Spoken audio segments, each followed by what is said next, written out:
ஏஎல்பின்னு நீங்கள் கேள்விப்பட்டிருப்பீங்க. ஏஎல்பின்னா அட்சய லக்ன பத்ததி. அது ஃபுல் ஃபார்ம். அட்சயம்னா வளருதல், லக்னம்னா நம்ம பிறக்கிறப்போ என்ன லக்னமோ அது தோற்றம், பத்தத்தின்னா வரிசைப்படுத்துதல். அட்சய லக்ன பத்ததி.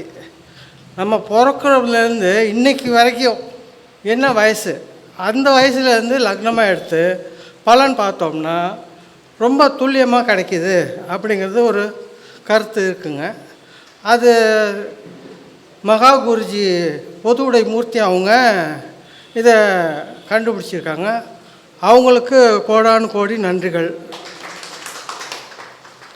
இப்போது எப்படி ஏஎல்பி நம்ம கண்டுபிடிக்கிறது அப்படின்னு நம்ம பார்த்தோம்னா, இப்போ உதாரணமாக ஒருத்தர் 25 வயசுக்கு வர்றார் நம்மள்ட்ட ஜாதகம் பார்க்க. அவரோட ஜென்ம லக்ன புள்ளி அவருக்கு திருவாதிரை போயிட்டுருக்குன்னு வைங்க. திருவாதிரை 3ஆம் பாதம் ஜென்ம லக்னம் போயிட்டுருக்கு. அவருக்கு 25 வயசு.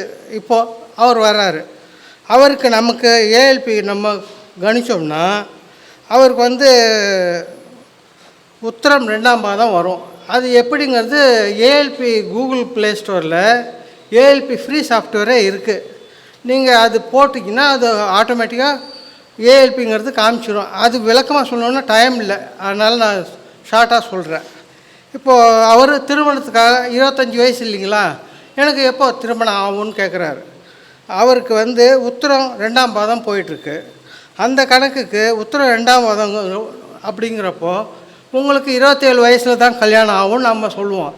ஏன் அப்படின்னா அவருக்கு உத்திரம் 2ஆம் பாதம் D9 மகரத்தை காமிக்கும். புரியுதுங்களா?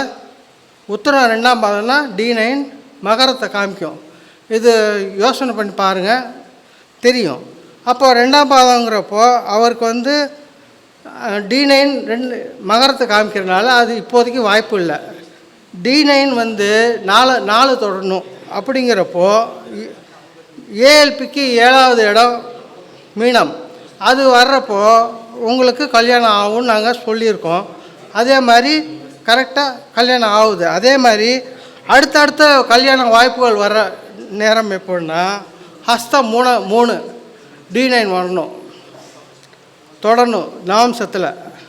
அதே மாதிரி சித்திரை 2, அதாவது நான் சொல்கிறது கன்னி லக்னத்தில் இருக்கிற நட்சத்திரங்கள் நடக்கிறப்போ D9 அங்கே கரெக்டாக 1, 4, 7, 10ங்கிற கட்டத்தை தொடும். அந்த நேரத்தில் அவங்களுக்கு கண்டிப்பாக கல்யாணம் ஆகும், 100% உறுதி.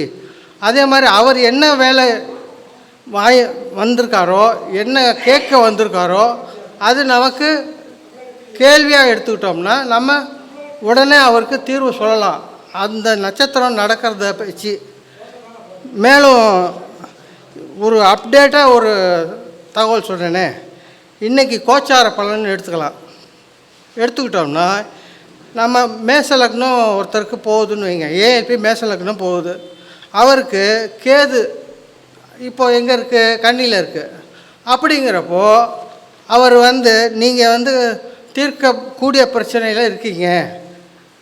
அஸ்வினி நட்சத்திரம் போயிட்டுருக்குன்னு வைங்க. அவருக்கு நீங்கள் தீர்க்கக்கூடிய பிரச்சனையில் இருக்கீங்க, கடன் சமாச்சாரத்தில் இருக்கீங்க அப்படிங்கிற மாதிரி சொல்லலாம். அதே மாதிரி இவர் கடக லக்னம் வர்றாருன்னு வைங்க. அவருக்கு பூச நட்சத்திரம் போகுதுன்னு வைங்க. சனி பகவான் 8ல் இருக்கார். தீர்க்க முடியாத பிரச்சனை யாரால்? கணவன், மனைவி, நண்பர்கள், புற சூழ்நிலையால் நீங்கள் கஷ்டப்பட்டுட்டு இருப்பீங்க அப்படின்னு ஆணித்தரமாக சொல்லலாம். இதுதான் உண்மை. அதே மாதிரி அது தனுசு லக்னக்காரர்னு வைங்க. அவங்களுக்கு இப்போ மாதக்கணக்கில் கோள் என்னன்னா சூரியன் 12ஆம் இடத்துல இருக்குது. நீங்கள் ரொம்ப அலைச்சலாக இருக்கீங்க. அதாவது குழந்தைகளுக்காக நீங்கள் தந்தைக்காக ரொம்ப விரயம், அலைச்சல், அது சம்மந்தமாக சிந்திச்சுட்டு இருக்கீங்க அப்படின்னு சொல்லலாம்.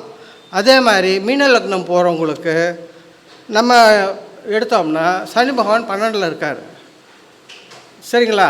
அந்த 12ஆம் இடத்துக்குரியவன் சனி பகவான்கிறதுனால வெளிநாடு, வெளியூர், வெளி மாநிலம் அங்கே தான் இருப்பீங்க. ஏன்னா அந்த உத்திரட்டாதி நட்சத்திரம் போகிறவங்களுக்கு நான் சொல்கிறேன், அவங்களுக்கு சனி பகவான் 12ல் இருக்கார். வெளியூர், வெளிநாடு, வெளி மாநிலம், இல்லைன்னா பாத விரயம் அலைஞ்சல் அந்த மாதிரி சம்மந்தமான வேலைகளில் இருப்பீங்க அப்படின்னு சொன்னால் கரெக்டாக இருக்கும். அப்படி தான் இருக்கும். 100% உண்மை. இந்த அளவுக்கு எனக்கு வாய்ப்பு கொடுத்த நல்ல உள்ளங்களுக்கு நன்றி, வணக்கம்.